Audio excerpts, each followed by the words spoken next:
All right, welcome. You guys missed a great conversation, but we're gonna have another one right now. I'm really glad you're joining us. We should have recorded all that. We should just like throw it out, stuff like that. We always have, well, we usually have pretty good conversations before. Well, the maybe we podcast, should try doing a podcast like that. where we just have a conversation. You bring out something and then we just kind of discuss the. Funny you should mention that. Is that what you're going to do now? I actually only have like 2 questions down for this Okay. podcast. And the reason why is well- because I'm trying to get a little bit more organic with these and just Okay, well, but part of the problem is that when there's only 2 of us talking, and if you're only asking 2 questions, that means I'm doing the majority of the Oh, no. talking, which Oh, no, means no, no. that people are doing the majority. No, of the I will listening. tell you this. I have gotten very good at just making questions Okay. up through the All right. conversation. So All I right. can keep this going. Okay. And I'm confident in that. But more in the idea of in the vein of having a conversation. So tonight's topic is, do you know the real you? Did you know the topic title ahead of time? Did you have to No, see it? actually, I didn't this time for whatever reason. I don't know why, and I even was on YouTube and putting some thumbnails on and stuff like that. Yeah, and for some reason, I just didn't look at it. You've been pretty busy, so I actually I have been busy, kinda- but I mean, I was on YouTube today. I mean, Yeah. usually I check those things. That's good. So yeah, so the topic title is do you know the real you? It's interesting how this topic came about. Actually, I was actually on Friday or Saturday. I was literally like, what do I want to do for what's a topic I want to touch on? I had a few ideas, but nothing was really just sticking out. And so just happened to be reading a book that mentioned Egyptian pharaohs back in the day. This book's on running. It's actually called the Perfect Mile, and it was he mentions how ingrained in society running itself as competitive running has always been around and has always been really popular for a very, very long time. As he's talking about ancient Egypt under the pharaohs, where pharaohs apparently, and I researched this to see if it was true, but they apparently, before they became king, before they were officially I was going to say ordained. What's the word? Coronated? A pharaoh? Coronated? What happens to a pharaoh when they no, become when they become one? a king? What's the ceremony called when somebody becomes king? It's coronation, right? Well, that's for a king. I don't know if it applies Well, to so a the pharaoh. equivalent. So it would be their equivalent of a coronation. This is an opportunity for somebody to look on ChatGPT. or Google and then Google come back if and you go, still use- it's, let me think. Oh, yeah, I remember when I was taking early pharaohhood. I just randomly came across when I this. was getting my PhD in pharaohism. Anyway, yeah, if you can come up with that's a good challenge. Come up with the word for coronation for pharaohs. But anyway, so they would go through this. They would essentially be challenged physically, and I don't know if it was always specific to running, but that was one of the main things, is they would actually run some long distance. You know what? I don't think it's a ceremony, actually. I think No? But anyway. Well, we're gonna find out. So you Anyway, probably have a little bit somebody more can- background on this because Yeah. Egyptians are actually part of our history as well. So there's a bit of connection there. But anyway, so they used to do this physical challenge, almost like a fitness test, and they would run for long distance. Some of them would have to like leap over streams, like I guess somewhat of an obstacle course type thing, and then they would become king. But then they would have to, or pharaoh, and then they would have to periodically do this again. They'd have to do the same thing. And what they were doing is they were challenging these kings to see if they were still fit to rule, if they actually were fit to rule over the kingdom. Yeah. And I guess if they failed the test, then they were no longer fit to rule. And so, okay, we have a response. It's called coronation. But it's a month-long series of rituals and ceremonies. So I assume this probably would have been a part of the rituals or ceremonies. Thanks for looking that up. So the interesting thing about that is that this fitness test, I mean, if let's be honest here. The fitness does not mean you're able to rule a kingdom. There's a lot of other things that go into ruling a kingdom that are beside the physical element. But clearly, that was the important ability to have people kill people for you. I think that's probably the most important element there. Can you sign somebody's death warrant? Can you kill somebody in my name? That's the most important thing. Are you that loyal to me that you're willing to do that? So that just stuck out to me, and so I have a little list of cool stories or funny little fun facts and stuff that I put down. It's kind of like an illustration. It's actually officially called an illustration list. But that just stuck out to me. So I put that in there, and I was just, just in the back of my mind. Then I came across an article that was talking about, this is from CNN too. This isn't like this isn't a Republican Party beating up on the Democrats. But apparently there's a trend going on among the Democratic Party politicians. I have more than one, there's a few of them, that have started posting gym selfies on social media and like really going after this and talking about social and political issues while they're working out. And so they're being interviewed while they're working out. Yeah. And apparently this is intentional. The idea is they're trying to. So that's a little bit of old news, but yeah. But right. But this is an attempt to appeal to the younger masculine generation. They're trying to appeal to young men, apparently, because of such a swing during the last election, that young males specifically swung so far over to the Republican side that they're trying to gain some of that voting crowd back. And apparently they're also trying to change the image of the Joe Biden failing physically, not mentally acute, unable to, unfit to rule, essentially, to lead. And so they're trying the few taglines that I kept seeing, or headlines saying that they're trying to change their image. Yeah. And so they're trying to change the way people think. So anyway, well, that's always been not just Democrats. No, that's always been politicians. Politicians are convinced that people are stupid, and all you have to do is present the right image. Yes. You don't have to be anything. You just have to pretend you are. Exactly. Mm-hmm. And that's why I chose this topic, because it made me think a bit about how committed many people are to projecting or even achieving an image for people to see. Yes. And it also made me think about the difference between the image we project and the person we really are. Well, I'd take that even one step further, is I believe a lot of what we're seeing today is I'm projecting an image because it's normal. And so other people are projecting that image, and the idea is that we are to believe each other's image. So that's just like an acceptable. I really, it's funny because, so in the 1700s, we've talked about this before, the book called Pilgrim's Progress that was written by John Bunyan while he was in prison, which is an allegory of a Christian in the world, but written, a couple hundred years ago. And so what's interesting about it is even 200 years ago, he talks about the place that's the most dangerous for Christians is the place called Vanity Fair. Because all along they're getting into trouble, they're having issues, but at Vanity Fair, their lives are at risk. These people are actually talking about killing them. And the reason is because they're not into fun. And so that's the whole idea, is they play these games and there's no like moral boundaries, there's no ethics boundaries. Everything's all games. It's all fun. Just everybody having fun and being amoral. But they're like, we're not doing this. We're Christians. We're not doing this. And if I remember correctly, which I think I am, is that's where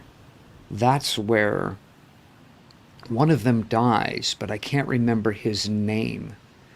But they kill him.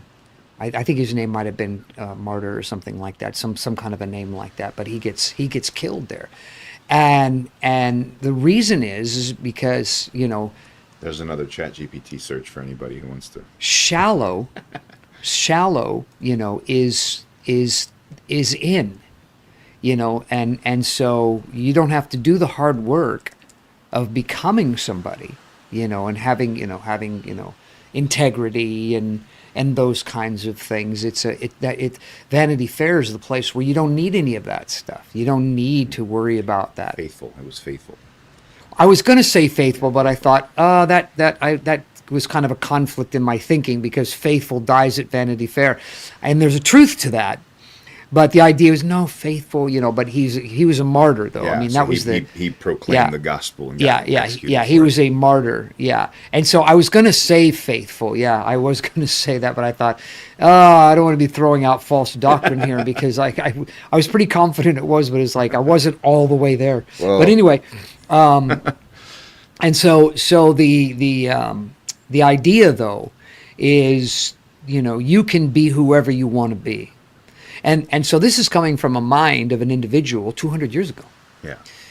And so that's always been the weakness of mankind is the desire to be shallow, the desire to be there's another word Is for it the desire to be shallow, or There's the another lack of a word- desire to be deep? There's another word that I want. It's not really so much deep and shallow as much as superficial. Okay. That's the word I'm looking for. Is that Versus genuine. yeah, we want to just be superficial, and that's why America has the reputation of being 3,000 miles wide and half an inch deep.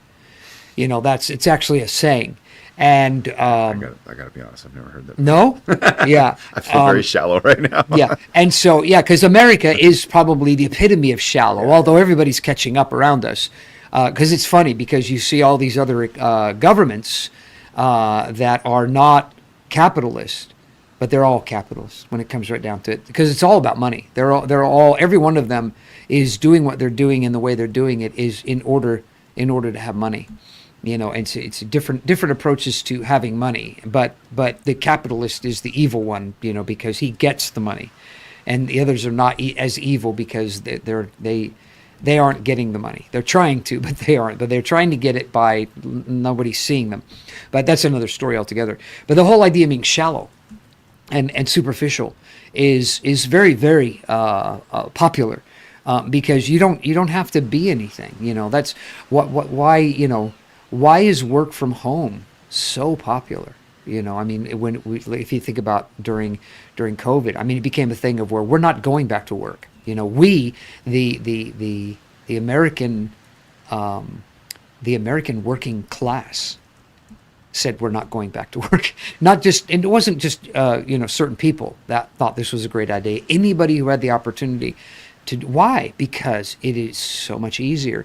And the truth is because you're going to be at home. You're not going to be as observed. The productivity is much harder to measure, and so you can skate.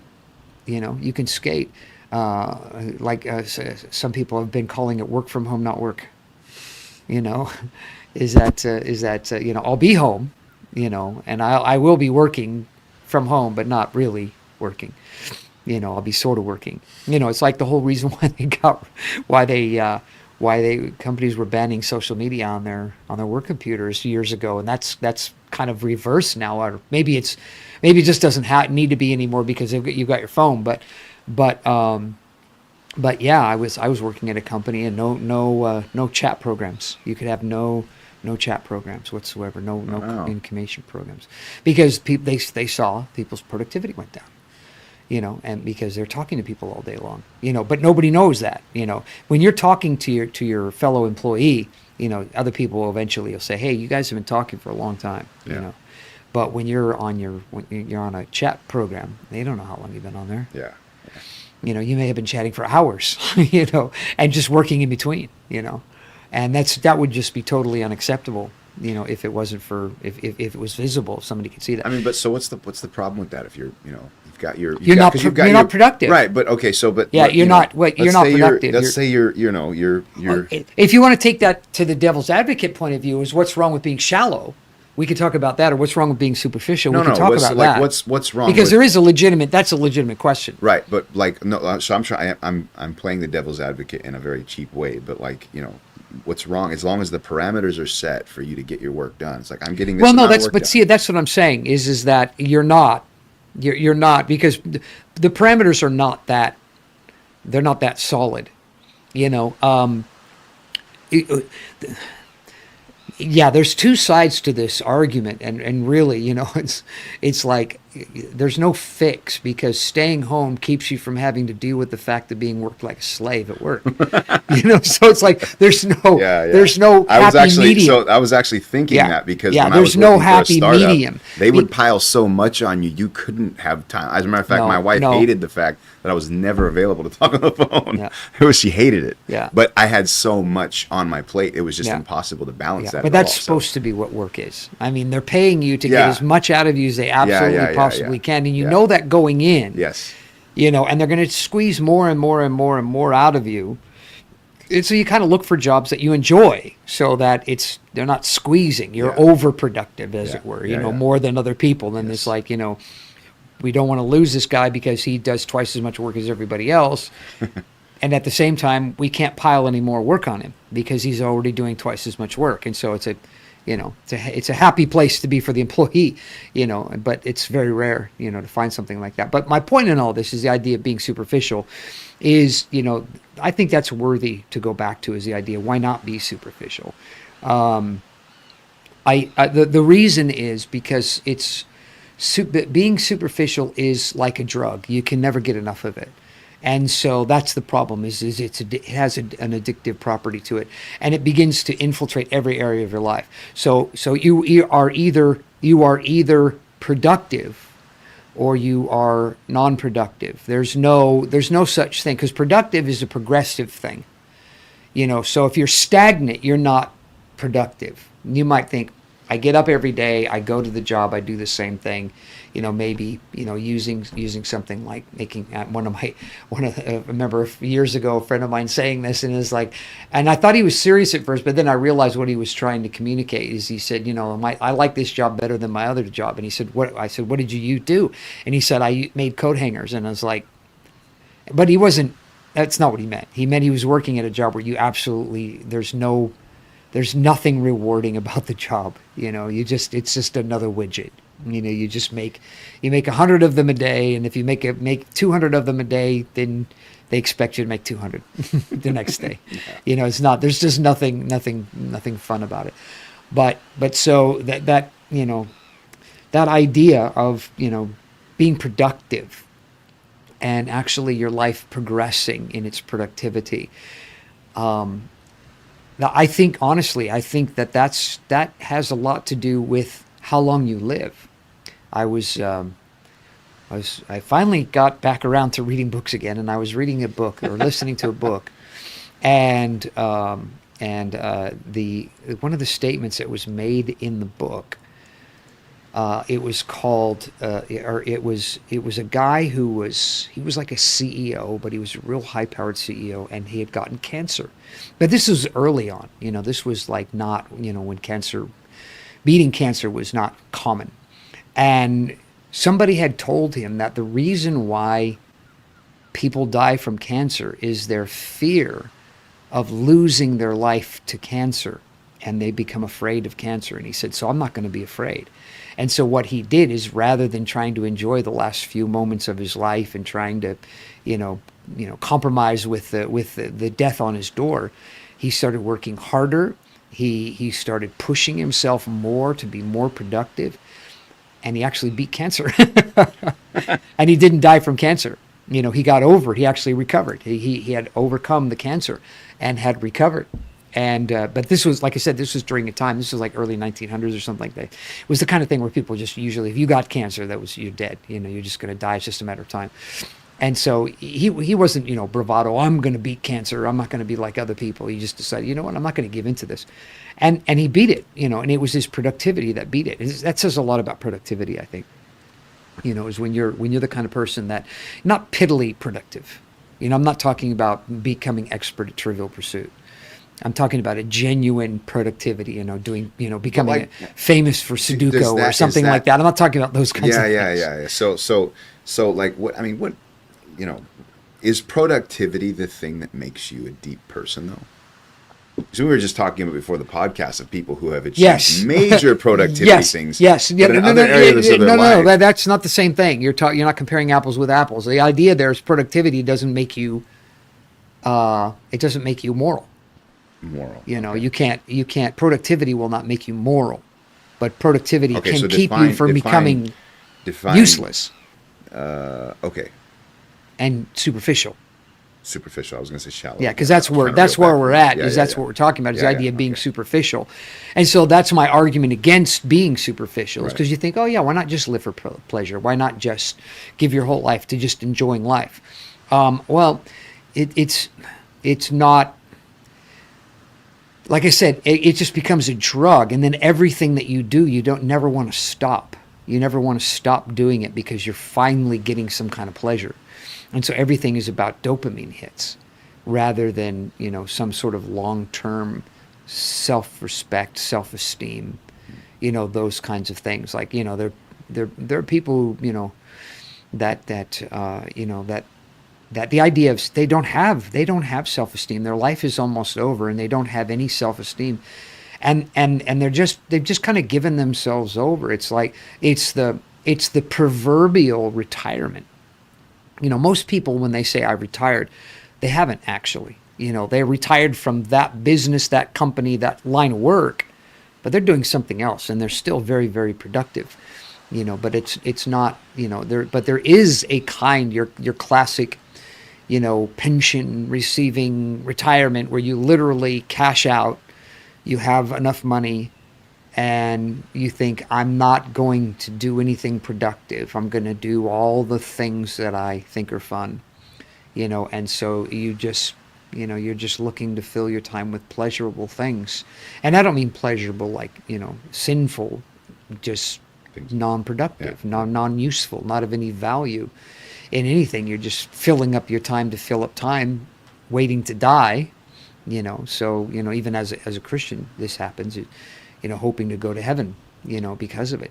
And so you talked about, do you really know who you are? I think that's really the issue that we're talking about. Is it's impossible for you to know who you are if you're superficial.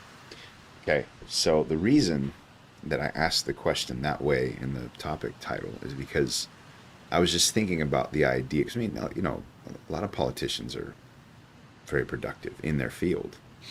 They're I don't know if there's I would call that productive. Politicians in general are being productive on something. They're Yeah. probably hardworking people. A lot of them. No, they spend a lot of hours. I don't know. Probably. This is the funny thing, is that I'm not saying that none of them are. I'm just saying the vast majority of politicians are politicians because they set, they I was going to say they set their own hours. They don't really set their own hours, but they set their own work pace. Everything gets done in their time, their way. And they may have to, they may have, moments. It's like, I don't want to just sound like I'm just trashing politicians, because it's not a question of trashing politicians. It's a type of person. It's a personality type. That is attracted to that kind of thing. It's money without working hard. You may have to spend a lot of time at it, but it's not that it's hard work. From that standpoint, it's I mean, you look at. It's hard to articulate this without because I don't want to take a long time trying to deal with that. But we're talking about a personality type. It's not exclusive to politicians. It just happens to be a place where I just tossed that out as an example. It's because it's not started exclusive to them, and I'm not capping on all politicians are crap or anything like that. It's not the idea I'm trying to say.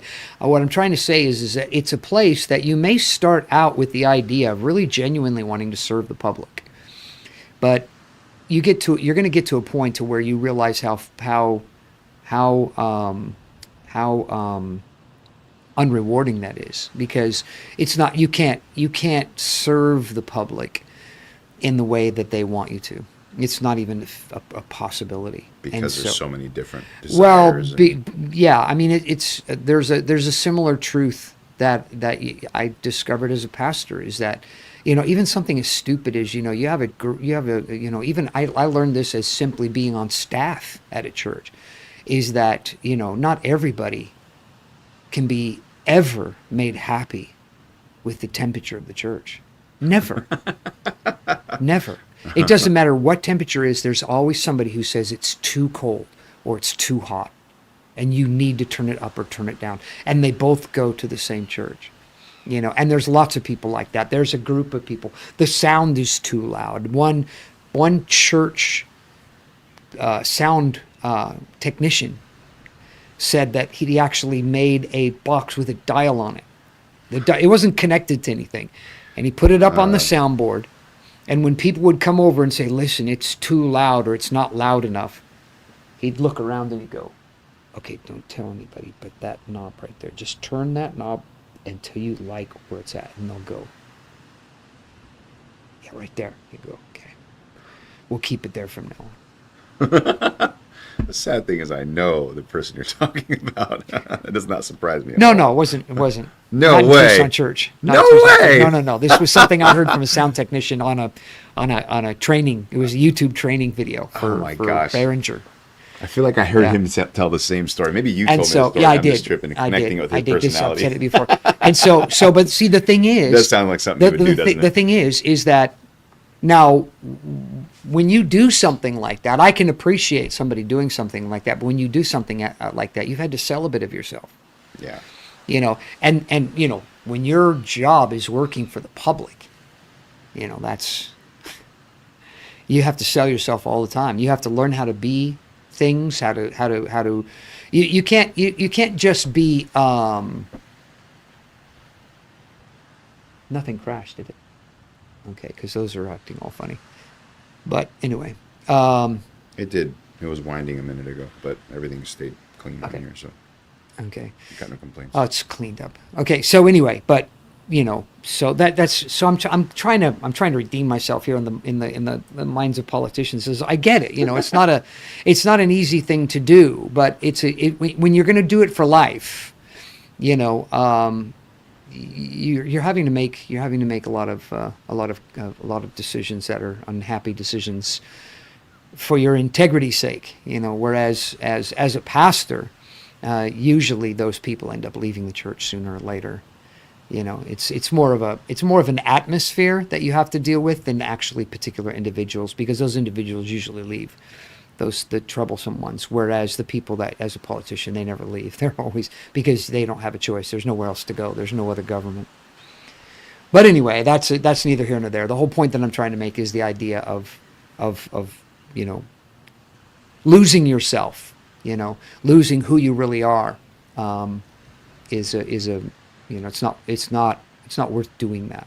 It's not worth losing who you are. Okay, so But you have to know who you are. okay, there you go. A perfect lead into my question here. Generally speaking, can people actually know who they really are? I wouldn't say that people don't know who they are.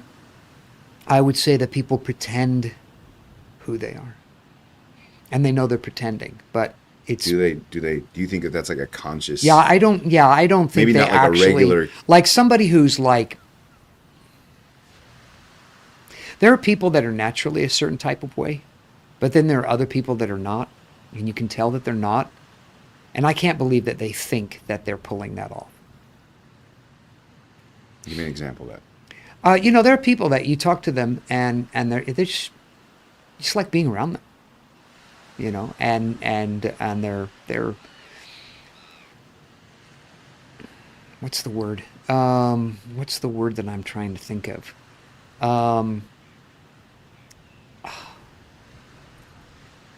Yeah, it's just natural, you can talk to them. They make you feel welcome, They're not manipulating you when they do that. But there are other people that you can tell that's their thing. This is why one of the struggles that I have with salesmen, that's a job I will never do, simply because of how hard it is to stay genuine and be a salesman at the same time. And that is a real issue, is that I've had conversations with salesmen, and they're there and they're saying, I really want to help you. I really want to help you. I think our product will really work for you. I really want to help you. And I can tell that they're not going to let go of the fact that they're trying to sell me something. But they're not going to come right out and say, I'm trying to sell you something. So they're going to keep on. I'm going to help you. And it's part of sales training, because I've been through sales training before. I've done all kinds of weird jobs growing up, and got myself into all kinds of places where training for this is and that's and other things. And in sales, you know, the whole game is you have to remove the reason why people don't want to buy your product. And that's your whole thing, is just try to find a way. And so I know when people are doing that to me, when I say, well, look, this is my situation and I'm doing this and that and the other thing. And then they're listening and they go, I hear what you're saying, but listen. And they try to give me hope that I'll still be able to buy this. You know, car salesmen are like this. And it's like, I just don't want to pay $450 a month for it. And they say, okay, well, we can lower the price. We can lower the price, but what you'll have to do, though, is come up with a bigger down payment, which is, I'm not lowering the price. That's what that means. Yeah. I'm not lowering the price. If you want the car, you're going to pay this. Yeah. Now, they have a margin that they can work with, you know, to go lower, but they don't want to go any lower because it's not worth selling it. But it is worth hassling you over to try to get you to buy at that price. And that's the kind of person I have a problem with. Because if you were really honest, you'd say, listen, I can appreciate what you're saying, but, you know, at this point, you know, the margin that I'm giving you, I'm not making very much off of this. And, you know, after sales, I'm going to be your contact, things like this. This is going to be a thing. And, you know, I can't do this for this price, you know, and so we're kind of done, you know, and let you go, but they won't do that. They keep wanting to make you feel guilty. Even worse is go to a timeshare meeting. Those are even worse. I've heard a lot of horror. they are terrible people. Whoever, I'll tell you, hands down, if you're selling timeshares, something wrong with you. That's all there is to it. That's all there is to it. Oh man, blunt statement. Because you gotta, the things you gotta do. I mean, I went through you, because you don't just talk to one. You know, I just wanted to get free tickets for Disneyland. Disclaimer. There was one guy who, he wasn't like that. And I imagine he probably didn't do very well. I was just going to say, he probably didn't last long. Yeah. Well, he probably didn't do very well. But he was the first point of contact. He takes me out to see this timeshare, and I'm sitting there, and he goes, you don't look very happy. I said, I'm not. And he says, why? And I said, because I want to go to Disneyland. I said, and you're giving free tickets to Disneyland, and every minute that I'm with you is one less minute that I'm at Disneyland. And I said, and nobody told me this was going to happen. They told me it was a hotel. They didn't tell me it was a timeshare. They said, this is a hotel. And I said, this is a timeshare. And if I knew it was a timeshare, I wouldn't have done that. I would have paid full price to go to Disneyland, because I have no idea how long you're going to keep me here today. You know, and I may end up walking out ticked. And now I don't have any tickets, and I'm going to have to pay whatever you do, pay right at the window.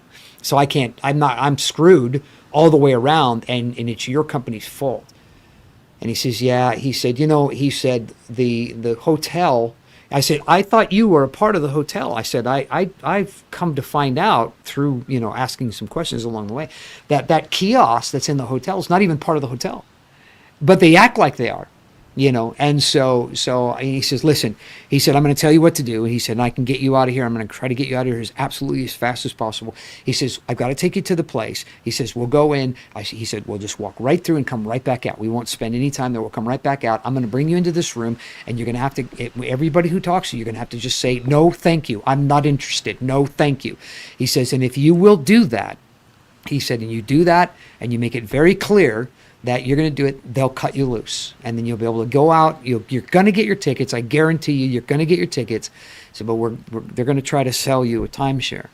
And so we're in there, and that's exactly what happened. I mean, these guys were just like ferocious. One guy telling me, so do you not care about your family? You know, that you don't want to get them a timeshare?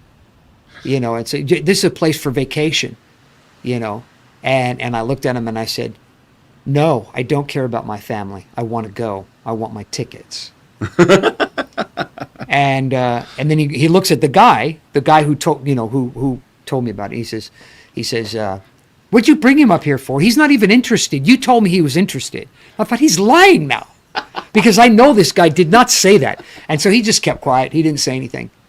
And he said, yeah, well, you know, I'm sorry. I probably shouldn't have brought him. And they go, so you really don't care? You really don't care? And I said, no.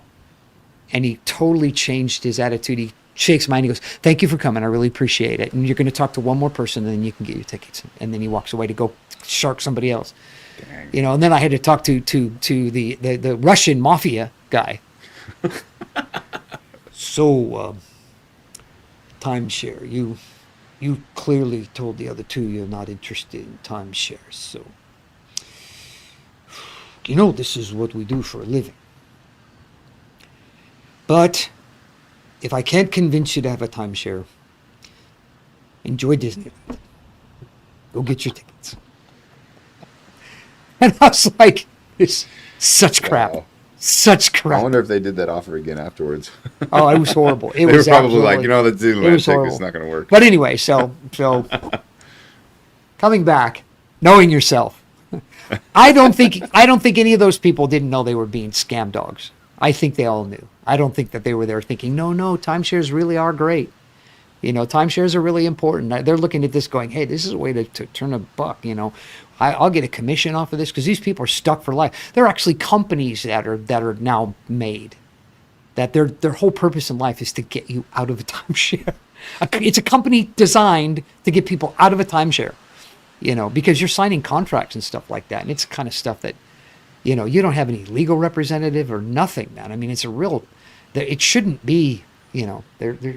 I know they've had some laws over the years, but still. But anyway, the whole point of you can't tell me those people don't know they're not like that. Yeah. That they're like okay. that. So fair enough. I think that like there's a conscience involved with, you know, the things you're doing, but That may be an extreme example as well, but my point being is that even at subtle levels, I think we know. I think Yeah. people know when they're doing things, they're saying things, they're acting certain ways, and they're just hoping nobody finds out. But think about like sorry, there was a comment that came in just back on the politicians thing, and we'll close off the politician bucket and just put it away. But maybe you mean politicians talking about not working hard. Maybe you mean politicians work hard mentally, not physically. No. They make phone calls, No. raise money. No, which that's isn't not what I mean. hard, but can be mentally No, draining. that's not what I mean. No, the thing that's no, that's not what I mean because I've worked for IT companies. That's mentally draining. When you have to find out why this electron is not playing with the rest of the electrons, that can be a nightmare. And so no, I'm not talking about that. Thanks for trying to help me out. So, let's talk about the DPU, because this is kind of where I was, what kind of like my thoughts kind of went this direction. And there's a scripture that came into my mind. You know, when God chooses somebody, he you know, we know the story of David. God's choosing him as a king, but you know, his father, his dad, Jesse, lines up his brothers, and I was thinking about, you know, his brothers, and it seems like, you know, these, I don't know if these men knew what Samuel was doing, and it doesn't really say that these men knew. What Samuel was doing. Yeah, like did they know? I'm wondering, did these guys actually know that Samuel was trying to anoint somebody for anything at all, let alone king? But Oh, you mean going to David's house? Yeah. When he went to David's house, going to select David, he's God's a man after my own heart, and so, you know, these guys, he goes. Well, through he these didn't men. go there with the idea of anointing David. Right. He went there with the idea of anointing one of Jesse's children. Right, I know, but I'm talking about from the perspective of Jesse's kids. It doesn't really give us any like. Oh no, they clear- knew something was up. Okay. Yeah, he's the prophet. Yeah. He shows But- up at their house and he's got a thing of oil with. Yeah. So It's- it was it's just thinking. big things happening. You know, it's not. But the fact that he went by, he actually does say the Lord hasn't chosen this one.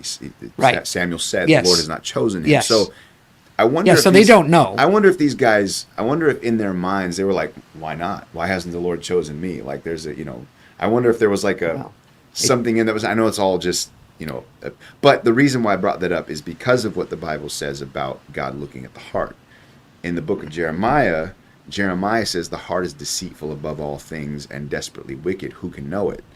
But this is, you know, he's talking on the behalf of God, and he actually says, I, the Lord, search the heart, I test the mind, even to give every man according to his ways, according to the fruit of his doings. And so it just made me think about, this idea of really genuinely knowing the real you. Yeah.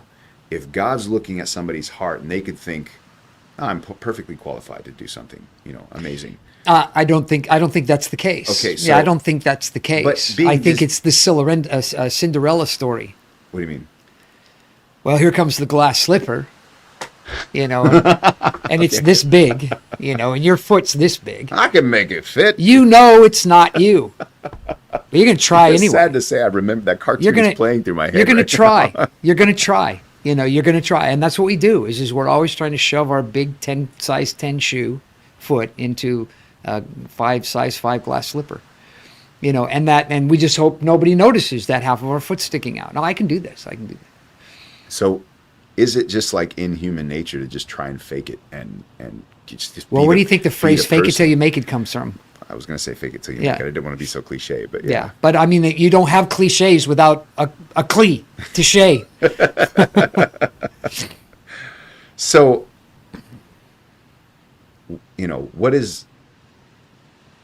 who is the man that lives according to who he really is? Who is the man? Yeah, how does a person? I don't think act when anybody does. I think it's a process. Not even a process. I think it's a. What's the word that I want to use for this? I think it's a.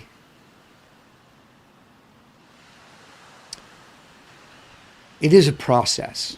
I mean, that's probably the closest word that I can get right now. the I think this is process of jumping getting in. to know yourself?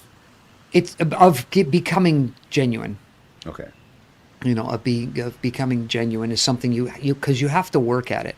You have to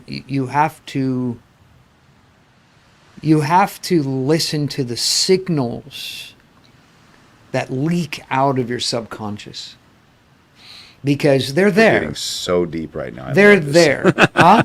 I said we're getting so deep right now. I love this. Well, they're there. Somebody I mean, write that down. You they have to do- listen to the signals that come out of your subconscious. that leak out. Leak They out. leak Oh, out. sorry. They don't actually come out. They leak out. They're not supposed to come out because your subconscious is that. It's not your conscious, your conscience, conscious self. It's your subconscious self.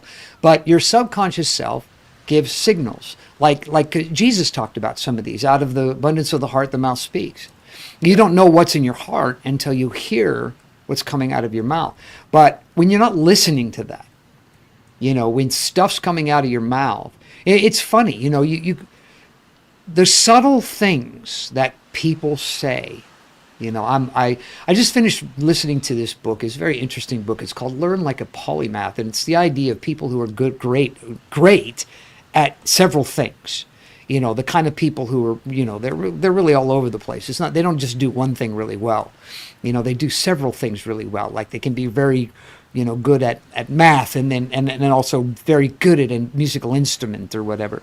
And I know people like this. I don't know a lot of people like this, but I know some people like this that they literally, they are good at several things, and it's like, wow, and they're all over the place. They could be, they're deep thinker, programmer, developer type people, and then they can draw. And they can paint pictures and stuff like that. And but they're amazing in different levels. I'm not talking about being good at a lot of stuff. That's achievable. I'm talking the idea of a polymath anyway. But so the idea is how to become like that, and that's one of the things that he talks about is the idea of nuance. And paying attention to things, is what makes a polymath, is because they're paying attention to stuff. They're picking up on the nuances. So he talks about these different tricks, things like he says when you're driving. He said probably one of the things people do when they drive is they zone out. He said next time get in the car. He said and start looking at things you never look at, like the road that you drive down. Start looking at all the details of the road that you drive down every day, and start noticing things that you haven't seen before, and noticing, and try to do that all the time, and even inside the car, noticing things inside the car that you've never noticed before, how the steering wheel feels, stuff like that. He's talking about developing your senses. Is the idea, is becoming more sensitive to the world around you, because that's what affords you the opportunity to learn things, is that you're in this process of this habit of learning things. And so that is something that I do a lot is as a pastor. is I want to know how people are doing. And so they're not listening to the leaks in their subconscious, but I am.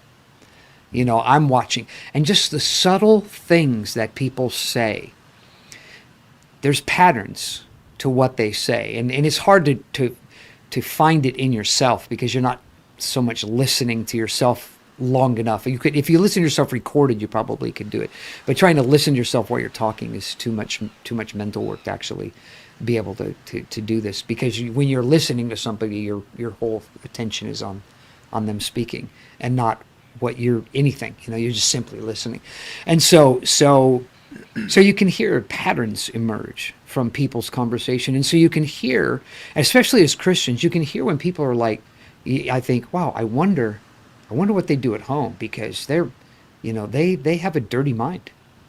Their mind always gravitates to dark stuff. And even though they're doing it in a humor sort of way, there's a pattern. And it's always the same. And sexual innuendo, even super, super subtle sexual innuendo, saying things that are really, you're saying things that are inappropriate but fly below the radar for most people. And they don't recognize it. But if you're sensitive to it, you see, wow, these people they think crazy stuff. There's things going on in their mind that Christians don't do. And so you wonder, I wonder what they do at home. I wonder how much they're hiding, from other people, because they say these things and they don't even. It's the clean glass of water, dirt syndrome thing. Is that when you have a really super clean glass of water and there's just a little bit of dirt in it, you're going to notice it and you're not going to drink it. But if it's dirty, I do this. Like I have a bottle, shaker bottle that I use for, every day. I have the same, protein powder and creatine drink type of a thing every day, and so I don't always wash it out, because it's been sitting only one day. It's been closed. There are germs in it anyway. Washing it underwater is not going to make all the germs go away, and so I'm not too terribly worried about all the invisible things. So I go over there and open it up and, put in, my stuff, the same stuff that was in there yesterday. And I may do this for days, and maybe even just rinse it out under the water real quick. And then just put it upside down and just let it dry out, because I look at it doesn't look too bad. But I'm not like soaping it up. I'm not doing this and that's and the other things, because I really don't care too terribly much about it.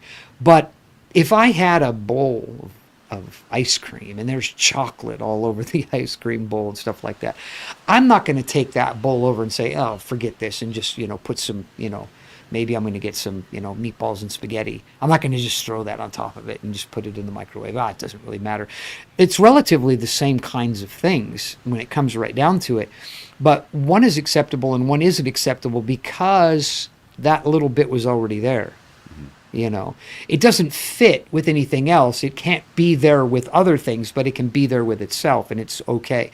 And so people can be like this, is that they are saying things because this is acceptable. This level to them is personally acceptable, even though it's not really acceptable.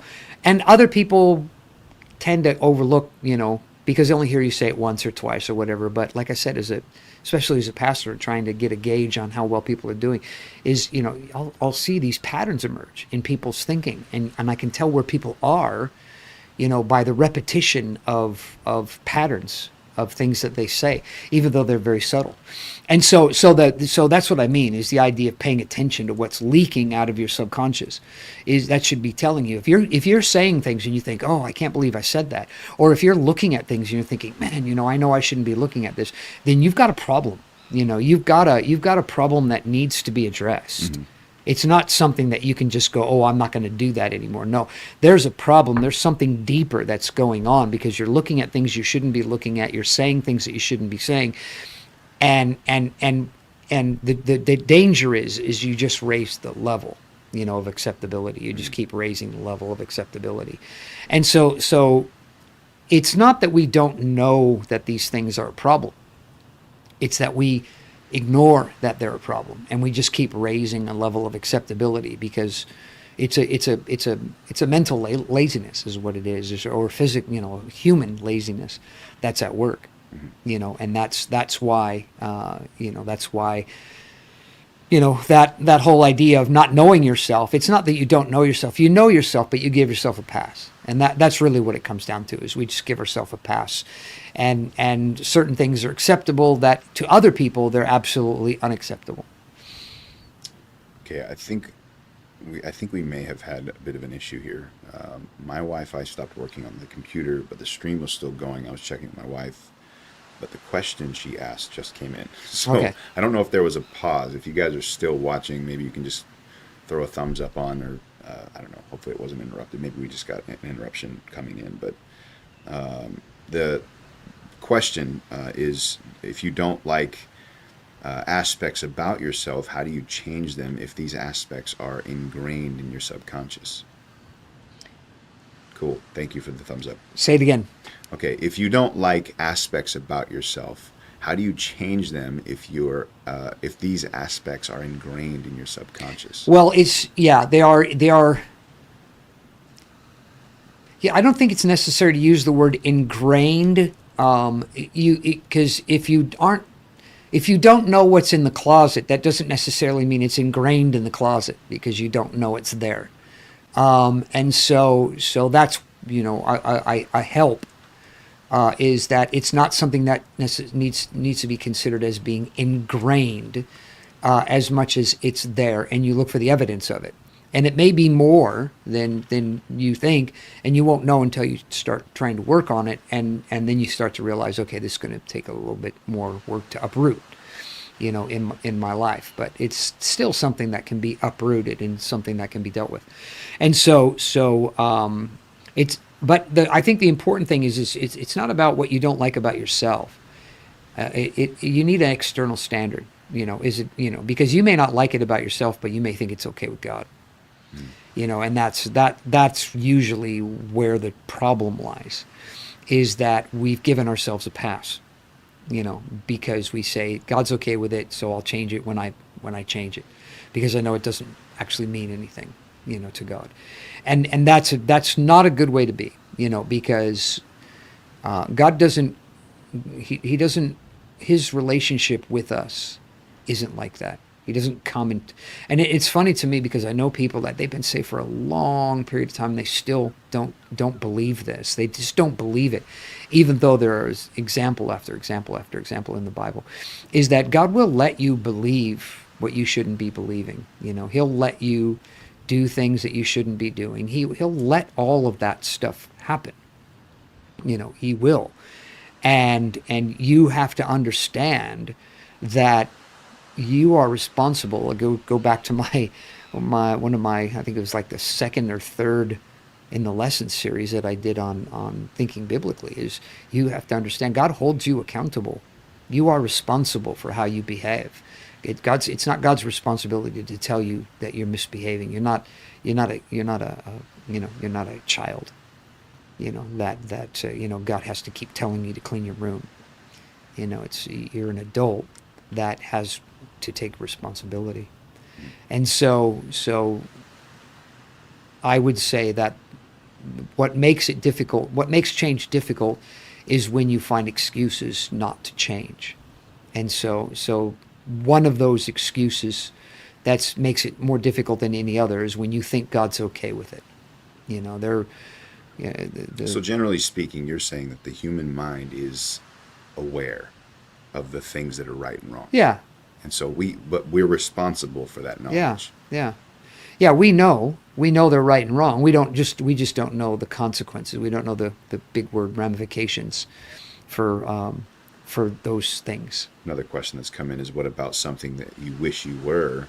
How do you make it real rather than fake it till you make it? Well, because it's not a question. I don't like the phrase. I don't practice the phrase, because the way that it sounds is not truly the method whereby you get delivered or get free or develop in your life. Is not faking it. The issue is not faking it. The issue is doing it with the little ability that you have. That's not faking it.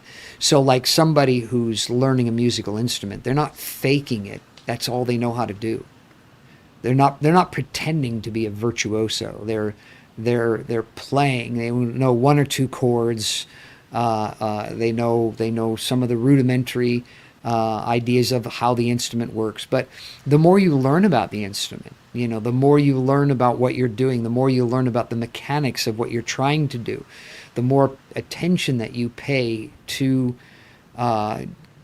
putting those into practice, they begin to become part of your subconscious.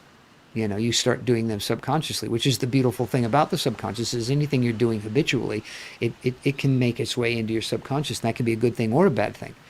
And so you just have to do that with good things, and that will make the change. It's like I don't, and there's a general overall mentality. Like there are seasons in life where you're not doing as well as you are in other seasons, but that doesn't necessarily mean that you've relapsed, or you've regressed. It just simply means that particular season is difficult. That's all it means. It doesn't mean, like I talked about in my sermon on Sunday, it's like I don't expect, to have a hard time, getting inspiration regularly for sermons. It's funny because once I hit that moment and that little period of God helping me, now it's back. I knew Sunday what I was going to preach on, or Saturday. I knew Saturday what I was going to preach on Wednesday. Out of a conversation that I had with somebody, I said, this is perfect because this will be a great thing to preach about, because while we're talking about it, I'm thinking of ways to be able to articulate something that I think is really valuable. And I talked about it at your house on Monday night, about body, soul, and spirit, the understanding of body, soul, and spirit. And so I was ready by Saturday. I know what I'm going to preach Wednesday. I've got practically the whole sermon idea worked out in my mind. And so it's not, the well's not dry, And so that's, the well being dry is, it's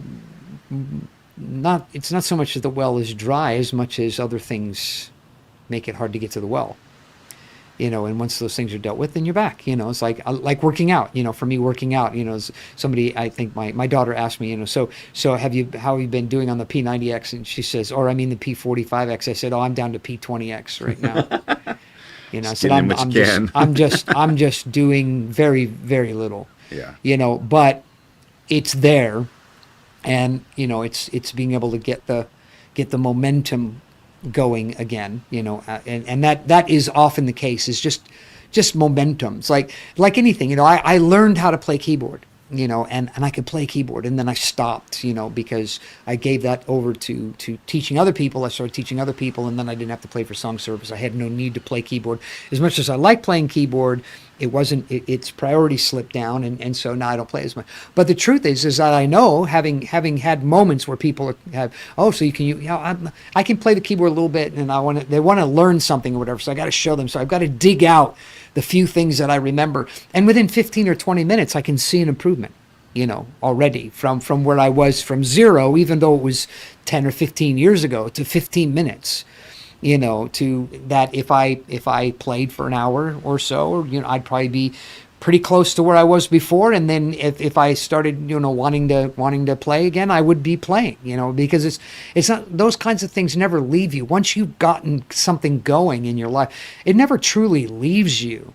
It just, your brain is just putting it in the garbage can, but you can still dig that stuff out, and rebuild it, with the bits and pieces, because you've already made some of those connections, and then the synapses exist. They're there. They're being used for other things, but they're there, and so you can put things back together again that way. Another question that's come in is what is what you're talking about something you need to consciously care about, trying to follow what you're saying? You have to consciously care about it. Is exactly the case. You're not going to subconsciously care about it. You can only care about it consciously, and you have to do it actively. It has to be active. You have to genuinely care about that, because you've got to put you've got to put things into action in your life. You can't just say, I'm going to do it. So this is the one problem, is you can't say, I'm going to do it next week. And any book that you read has the same sort of concept, is you have to do something today, even though you may not do it until next week. You have to do something today, and then you have to do something tomorrow, and you have to do something in all the days in between that lead up to that day. Otherwise, when that day comes, you're not going to do it. And that is the idea. So it has to be active. You have to be consciously doing that. And so if there are things in your life that either you want to get rid of or things that you want to improve on, that has to be the process. One of the classic things about, I think it was a book I read about running, is, how do you become a runner? Well, the first thing you do is you put your shoes by the front door. And that may go on for a week, but you put your shoes by the front door, so that you see them. Every time you walk by the front door, you see your running shoes are there. And the idea is you're just irritating yourself, on purpose. You're agitating something to hopefully stir up something good, from that. And then put the tennis shoes on and, walk out to the mailbox. Something, just do something. And I do that. I do that with different things. I always tell myself, I'm only going to do this for like 5 minutes, or I'm only going to do it for 10 minutes. The hard part is that I do it for 10 minutes and I'm done. I need to stop, because if I keep going, then tomorrow I'm going to be like, yeah, no, you know how you are. You're going to keep doing it. And so I've got to stop at 10 minutes, so that tomorrow when I go out to do it for another 10 minutes, I know that I'm only going to do it for 10 minutes. But if I go out there and I know that I get stuck into it, then I do it for an hour, and I think, oh, that really wrecked my day, and this and that and the other thing. Tomorrow, I'm like, even though I think, oh, I can do this if I just trick myself into going out there for 10 minutes. It's like, no. Fool me once, shame on me, or shame on you. Fool me twice, shame on me. And so that's reality. That's reality, is you can't keep fooling yourself, but you have to put something into it. And okay. so 801, just make a statement about what is a genuine person. How would you describe a genuine person? Well, you have to. So here's the thing: is that you can have a level, that's like down here, and I think in every one of our podcasts that needs to be a given, is you can have a level down here, which is the human level, which is very, very low, compared to the other level, which is the God level, which is very, very, very high. It's very up here. And so a lot of the stuff we're talking about sounds like self-help stuff, but the truth of the matter is without God helping you, you're going to be at such a low level. This is a thing I've been thinking about this a lot, and again, probably will come into something that I'm going to preach next Sunday, because there's just the inspiration is the well, and starting to flow again now that I've had free time, and but the idea of improving and doing that, is something that you have to. You have to be doing stuff to do it.